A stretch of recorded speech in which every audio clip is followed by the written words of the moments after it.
After Blackpink, a new crop of Korean artists take on Coachella. This time last year, the 5 members of the K-pop group Les Seraphim were glued to the Coachella Valley Music and Arts Festival livestream on YouTube, watching Blackpink make history as the first Korean headliner. On Saturday afternoon, they were getting glammed up in an artist trailer all their own, hours out from making their own Coachella debut. Coachella was something I could hardly dream of coming to, even as a spectator, said Hug Yeonjin of the groundbreaking HYB girl group. We've watched performances like Blackpink and Billie Eilish online and we're like, it'd be so amazing to stand on a stage like this one day. It's a very famous festival in Korea as well, added Kim Chaewon through a translator. For a lot of artists there, it's a dream opportunity. This year, that opportunity arrived for a whole new generation of Korean acts. After Blackpink's fast ascent from newcomer to top-billed act, Coachella is already cultivating its next generation of K-pop and South Korean music more broadly. Genres always wax and wane at the fest, with classic rock and EDM giving way to rap and pop. But it looks like South Korean music is a new core element for the fest. On Friday night, the K-pop group ATEEZ, already an arena act in the U.S., put on an explosive set to an audience where many were likely seeing them live for the first time. The 8-piece group's core fandom could barely believe their luck to be able to see them so close. When I was training, I really looked forward to this kind of big festival, said ATEEZ's captain Kim Hong-jung, in full goth glam regalia backstage just a couple hours before his band's Sahara tent set. Coachella has a lot of iconic stages, and Korean fans really love to see Beyonce, The Weeknd, and Blackpink perform here. I think our performance style really fits at this huge festival. I've waited a long time for this.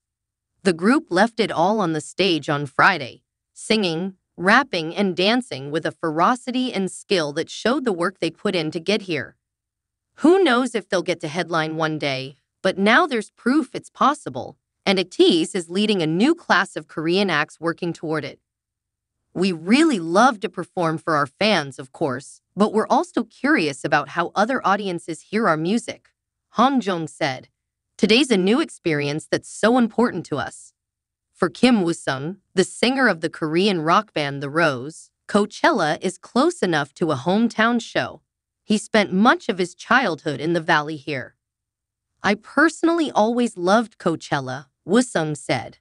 Performing here was always a goal for us. After our first international festival run, we left so inspired by the vibe. It's a dream to be here on stage just 1 year later.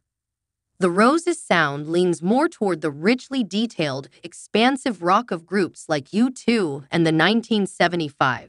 Singles like Back to Me and Your Beautiful Howl and Soar on their own terms, and brought the group to the Forum in Inglewood last year. Woo-sung recently teamed up with BTS Suga and the late Ryuichi Sakamoto on the song Snooze. A Magic Hour Sunday set on the outdoor stage will be a showpiece for non-K-pop Korean music to resonate with new rocker crowds from Woo-sung's old hometown. Lands and styles that we want to watch this year as fans again. The range of Korean music at Coachella spans even wider.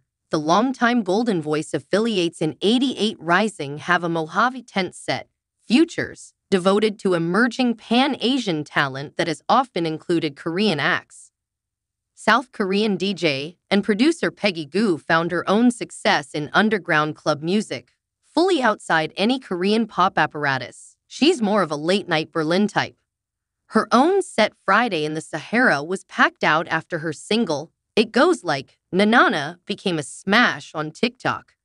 Goo's become an in-demand fashion model, and with her debut LP, I Hear You, is en route to becoming one of house music's big crossover success stories. On Saturday night, Les Seraphim made a strong claim to its own long future at Coachella.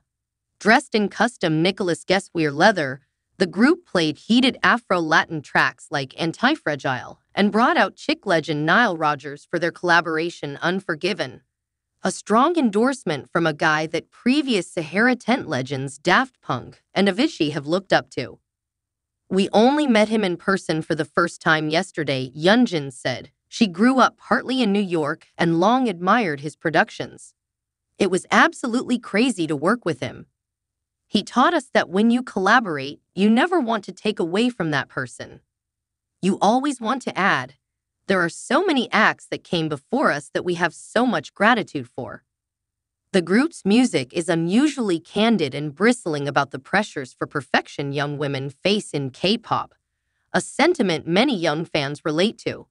The group formed in 2022, but to judge by the slammed Sahara tent for the set, so Call will be seeing much more of Les Seraphim soon. After this, we really want to go to the beach in Santa Monica, Yunjin said. And we hear LA has a pretty great K-town.